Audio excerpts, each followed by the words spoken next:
L'infidélité est rarement un acte spontané, elle est presque jamais accidentelle, elle est l'aboutissement physique d'un processus psychologique qui se déroule en coulisses depuis des semaines, des mois, voire des années. Ce processus, c'est ce qu'on appelle le schéma silencieux. La plupart des hommes sont pris au dépourvu par l'infidélité car ils s'attendent à l'explosion, à la confession nocturne, à la tache de rouge à lèvres ou à la dispute soudaine. Mais la stratégie féminine de transition amoureuse est évolutionnaire, calculée et généralement prudente.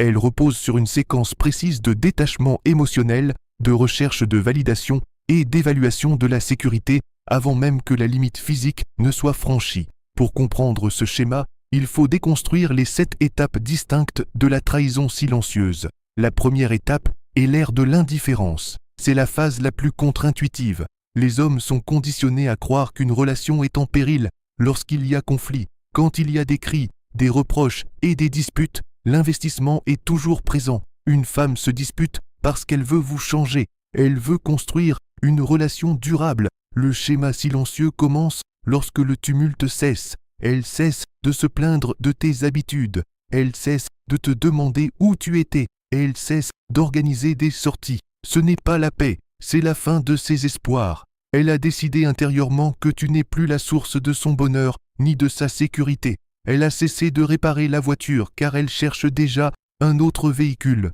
Le silence est le reflet de son énergie émotionnelle qui se redirige. Elle ne se bat plus pour toi, ce qui signifie qu'elle se prépare à se battre contre toi ou tout simplement à te quitter. La deuxième étape est la recherche de validation. Une fois détachée de toi, un vide se crée. Elle a besoin de dopamine et de vérifier sa valeur. Elle ne se jettera pas immédiatement dans les bras d'un autre homme. D'abord, elle ouvrira ses fenêtres numériques. C'est la phase où son comportement sur les réseaux sociaux change subtilement. Tu remarqueras une augmentation des selfies, en particulier ceux qui mettent en valeur son physique plutôt que sa vie avec toi. Elle tisse des filets.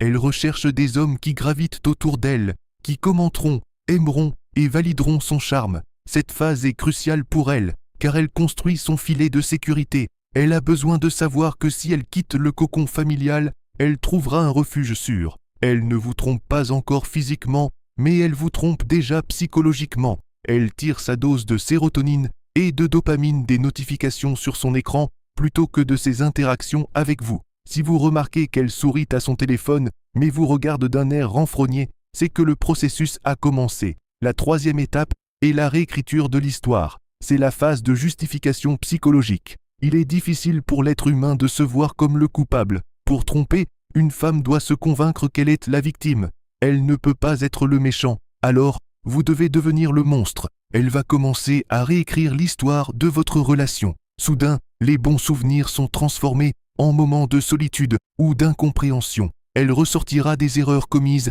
il y a 3 ans et les traitera comme des blessures encore vives. Elle se constitue un dossier. Elle a besoin de construire un récit où son infidélité est une réaction à votre négligence plutôt qu'un acte volontaire. C'est à ce stade que vous entendrez des phrases comme « Je me suis senti seul pendant des années » ou « Tu ne m'as jamais vraiment connu ». Elle se manipule pour atténuer la dissonance cognitive liée à ce qu'elle s'apprête à faire. Si elle parvient à se convaincre que la relation était morte depuis longtemps, alors tromper n'est pas un crime, mais une mission de sauvetage. La quatrième étape est la comparaison. Elle survient lorsqu'un candidat précis a été identifié parmi les prétendants de la deuxième étape. À présent, elle vous compare activement à lui. C'est le syndrome de l'herbe plus verte ailleurs, car vous représentez la réalité. Vous avez vos factures, votre stress, vos corvées et votre routine. Le nouvel homme, lui, est un fantasme. Il incarne l'excitation, l'absence de responsabilité et un charme soigneusement cultivé. Vous ne pouvez pas gagner cette comparaison, car vous êtes comparé à une version idéalisée. Vous remarquerez cette étape lorsqu'elle commencera à critiquer des traits de caractère précis qui ne l'avaient jamais dérangé auparavant. Pourquoi n'es-tu pas plus spontané? Pourquoi ne t'habilles-tu pas mieux? Pourquoi es-tu si négative? Ce ne sont pas des reproches anodins, mais des observations précises sur les qualités que l'autre homme affiche. Elle est frustrée que tu ne sois pas lui. Elle essaie de te forcer à participer à une course dont tu n'as même pas conscience. La cinquième étape est le test de sécurité, aussi appelé biais de sélection. En psychologie évolutionniste, les femmes sont généralement plus réticentes au risque que les hommes en matière de ressources et de sécurité. Très peu de femmes quitteront une relation stable pour l'inconnu. Elles quittent une relation stable pour une relation plus stable ou plus excitante, mais qui aura été testée. Avant de tromper physiquement ou de partir, elle testera la fiabilité du nouvel homme. Cela implique des émotions intenses. C'est le début d'une relation fusionnelle. Elle partage ses secrets, ses rêves et ses griefs à votre sujet avec lui. Elle teste sa disponibilité émotionnelle. A-t-il les moyens de s'engager? Est-il prêt à s'investir? C'est le lancement en douceur de cette nouvelle relation. Même si elle dort encore dans votre lit, elle vit émotionnellement dans le sien.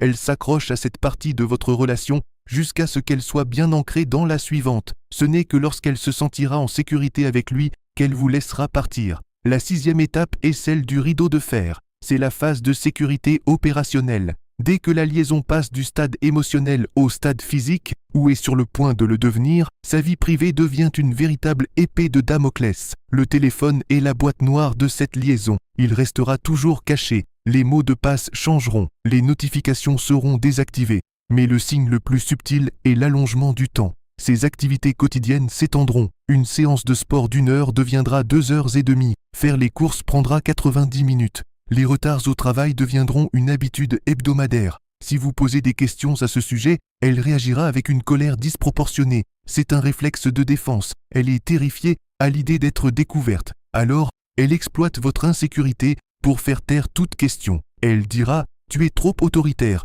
ou « J'ai besoin d'espace ». En qualifiant vos questions légitimes de toxiques, elle s'octroie la liberté d'agir dans l'ombre. La 7e étape est la dissociation. C'est l'étape finale. À ce stade, l'acte est probablement déjà commis, ou la décision est irrévocable. Vous remarquerez chez elle un calme étrange. Elle n'est plus en colère, elle n'est plus critique, elle est simplement absente. Physiquement présente, elle est pourtant dans le vide. Votre contact lui est indifférent. Elle pourrait même le repousser. C'est là le dégoût. Ayant tissé des liens avec quelqu'un d'autre, son corps vous rejette chimiquement. Votre contact est perçu comme une violation de sa nouvelle loyauté. Elle évite votre regard, car vous regardez déclenche chez elle un sentiment de culpabilité, ou pire, de pitié.